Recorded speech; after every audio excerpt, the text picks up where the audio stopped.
what's up, guys? Shining Pillars again.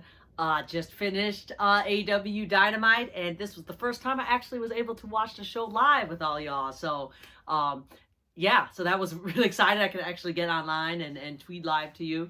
I tried doing a space. I don't know at all how that worked. I basically just got the idea like 30 seconds ago before the show started. So we tried that. I don't know if I'm going to do it again, but we'll see. So just some of the things that happened and maybe some of my opinions on what went down. So first match of the night, this was Kenny Omega versus Alan Angels. And if you guys watch every single episode of Dynamite, you would know that Alan Angel's debut match was during Dark in the Nightmare Factory, and he faced Kenny Omega in a very good match. This was like, again, with Alan Angel's debut, he looked extremely strong. So the match was good, and of course, at the end, Kenny Omega won. Now, there were some people that were complaining about the match only simply because I did not feel this way, but people thought that Alan Angels basically were squashing this match. I don't think so. The match went a lot longer than I thought, and it was very good.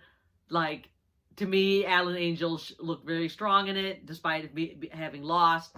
But I guess some people were like, no, Alan Angels should have looked stronger, but I'm not sure like how much better he could have done, because he did pretty well in that match against Kenny. So but obviously the main focus was after the match. So you had Hangman Page coming out to see Kenny, and as Kenny ran out of the ring like he usually do, he left his belt in the ring, and then you have Adam look at it, hold it up, and he basically lays it down. He says, to Kenny, come and get this, because in 10 days, So I jokingly said online, like, don't they usually do that thing like right before the pay-per-view, even though we still have more than a week left to go? But yeah, very good visual of Adam holding the title up, because we all know that he is going to win that. I mean, if he doesn't, that will be extremely surprising, okay? And I think a lot of people will be mad if Adam somehow loses. If you've seen online, there were some takes that said that so Adam will win it, and then maybe very short amount of time. I mean, it could be at Revolution or even sooner. I don't know when it would be before Revolution, but then Adam would lose it to MJF. I will say I'm not totally against that. I think MJF, I think he should be the next one to get it. I don't know if that soon will work, but I mean, if it is what it is. So anyhow, that's just my little take on that. Let me just say again, next week, starting on Wednesday, will be my vacation to Full Gear. I will be going to Dynamite in Indiana, and then I will be going to Rampage in Minneapolis and Full Gear in Minneapolis. So check me out there. I don't have close seats at Full Gear, so you won't see me there, but Dynamite and Rampage, you'll definitely see me there, hopefully, because I am like front row. All right, so next one, what do I have here? Next one was CM Punk coming out to just talk about Jon Moxley, and you guys should take a second to watch this, because it was very heartfelt. It was very serious. He was just talking about Jon Moxley and going into recovery and stuff like that, and CM Punk basically telling the audience that don't feel ashamed. If you need help, reach out for help, and it's a brave thing to do, that kind of deal. And then immediately after that, he talked about then he just went after Eddie Kingston. So they will have their match on Friday, which will be very, very cool. Now, as for CM Punk at Full Gear, who is he going to go against? I don't know. So, I mean, he's obviously going to have a match at Full Gear. Who could it be? I am not sure, and I really have no clue at all. Obviously, there was a lot of people that said it would be Eddie Kingston, but that's obviously not happening, and some people were saying, why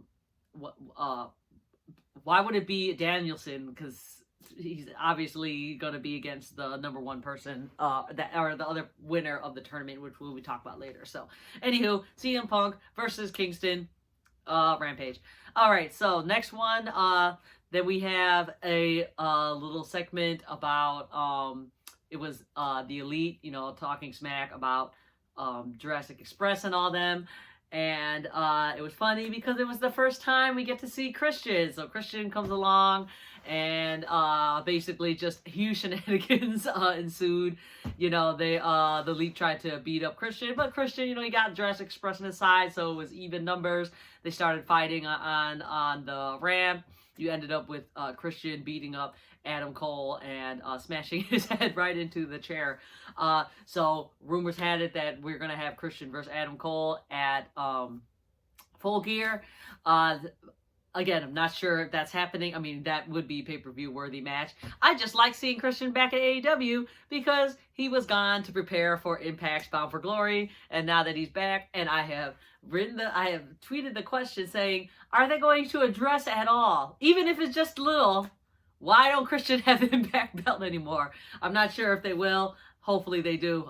Even if it was just a little, in a little promo. Example, like, the Young Bucks could be talking smack to Christian and being like, why don't you have the Impact belt anymore? Anyway, so that's my thing about that. All right, and then the next match, which I enjoyed a lot, and I don't know the tag team name, so I apologize, but this was FTR defending their AAA belts against a tag team that is from AAA. I really, really like that FTR won the AAA belts because they are the opposite of Lucha Libre style as it can get, and you know that they're heels, so they're going to just keep cheating any way they can to win. So they were just very obnoxious. I like FTR's gear. It was all like American. It was all American. And yeah, so the match was very good because you got the two contrasting styles, and that other team that came in obviously came to win it, so they looked really good. Obviously we had shenanigans at the end to help FTR maintain their belt, so they win. So then at Full Gear we're gonna have FTR versus Lucha Brothers, and I mean, very sure Lucha Brothers are gonna win this because they just won the title. But yeah, regardless, it's going to be a really fun match. I can't wait to watch that because I really, really like both teams. And I'm also very happy that, like, FTR, I'm not going to say get a push because they're already up there, but, you know, they're kind of coasting after they lost their title, but now they're, like, put back into the major scene, so I like that. All right, and then the next part, which I will have to say, this was probably my favorite part of the episode. This was America's Top Team and Inner Circle segment. Now, a lot of people did not like America's Top Team. I don't know. I enjoyed them straight from the beginning. I think Dan Lambert is funny, and you know, you just love to hate him. And in my opinion, he's very good on the mic. I mean, that's why he is Man of the Year manager. But yeah, so he so this part of the segment was they were going to pick, Inner Circle was going to pick 3 people to from America's Top Team to be part of that Minnesota Street Fight or something, whatever they're doing. And because you're going to have Men of the Year, Ethan Page and Scorpio Sky, plus 3 America's Top Team to face all of Inner Circle. So as they were picking their team, you have Dan Lambert bring out all the America Top Team, and he's like, okay, pick 3 people in here to face. So only thing I was really disappointed is that we got to the point where you have Paige Van Zant on there, and I really like her. Like, she's the only really MMA person that I know. I don't watch MMA at all. They were making her and Jericho making fun of each other like a lot, and it was great. Really teased, making it sound like they were gonna pick Paige to be part of it, which they should. Like, I feel like AEW dropped the ball on this. Like, you know, they don't really have any that many intergender type matches, and you know, Paige knows how to fight, so I'm very sure that she could hold up her own. And she was basically saying that, and the best part was she was like, yes, I can take on 5 guys, and Jericho's like, oh yeah, sure you can. I don't know, it was so silly, and it was great. But at the end they did not pick Paige.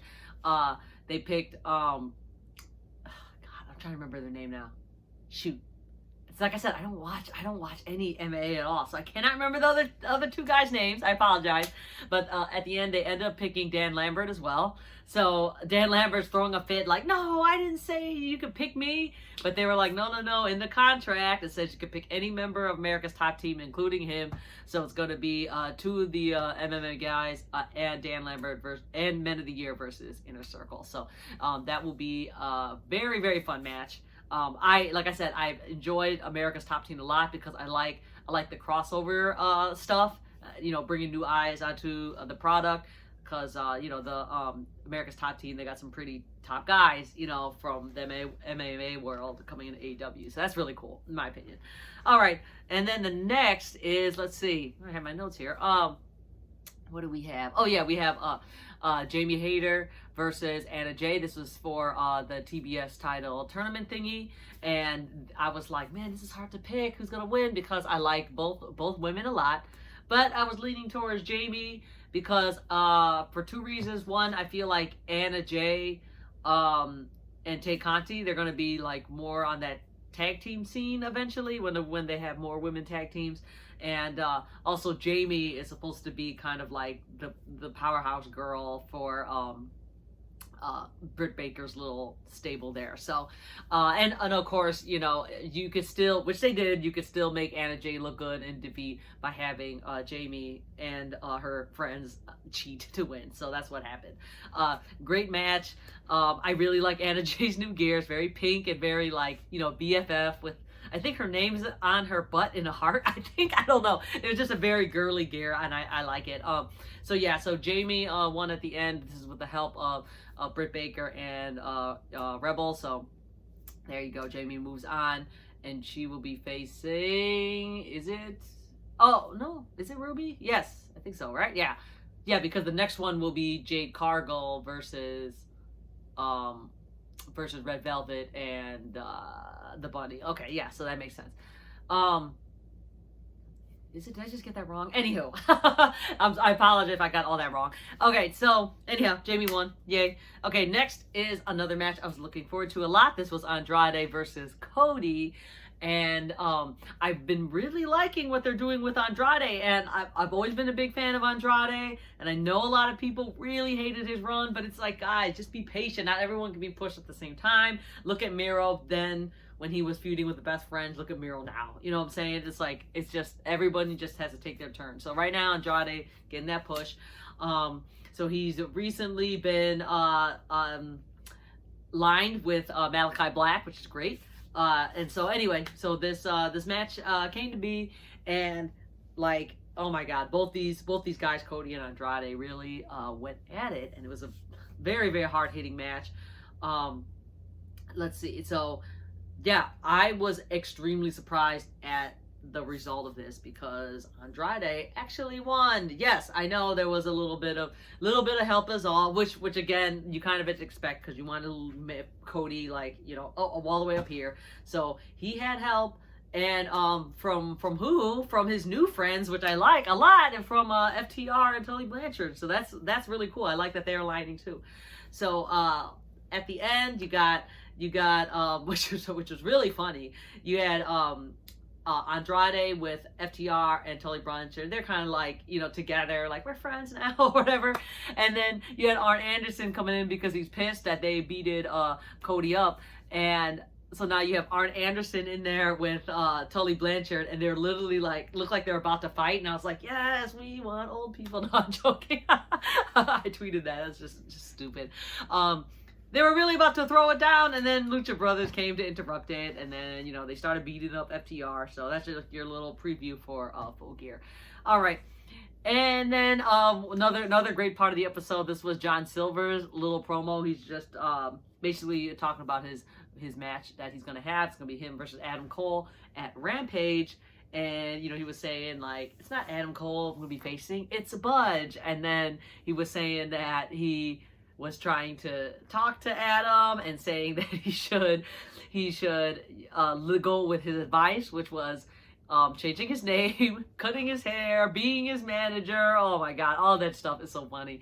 I have not looked at too many comments on what people thought about that promo that John Silver gave, but I'm very sure the WWE fans out there will not be too happy, but that's the point of it. So that was just very funny he said that.